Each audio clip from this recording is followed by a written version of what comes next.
Ito ang expandable garden hose. At ito ay open fiber.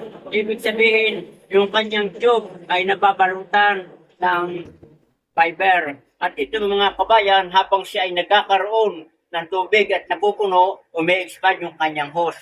At ito ay napakadami ng kanyang 44 spray. Pwede sa shower, pwedeng flat, pwedeng center cone, pwedeng pool. At ito mga kabayan ay papakita ko na sa inyo kung paano ito mag-expand itong hose na ito kapag nagpupuno na ng tubig. Ito buksan natin mga kabayan.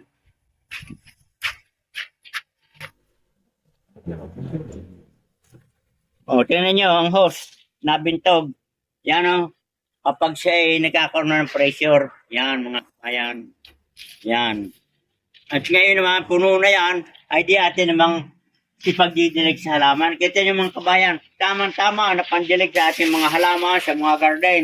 At hindi lamang ito mga kabayan, maraming function yung kanyang spray. Yan, pwede yan mga kabayan. Pwede namang ating ilagay pa dito sa isa sa kung malayo. Yan. Pwede naman yan, pag malalayo ang ating didiligan, katulad yan mga kabayan. Oh. At ito, pwede rin nating i-expand pa uli. Yan. Yan. Pang malayo ito, kita yung mga kabayan. Yan.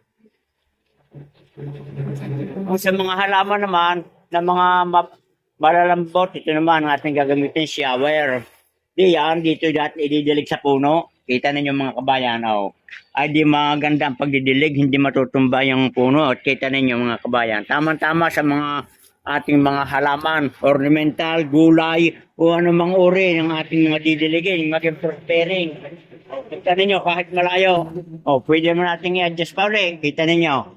Yan. At napakahaba ng hose ito mga kabayan. 100 foot. O, kita ninyo.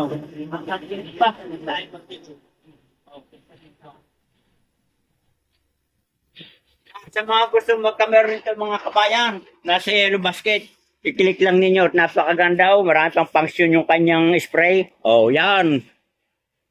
I-click na lamang ang yellow basket kung gusto nyo ang ganitong expandable magic hose. Napakaganda.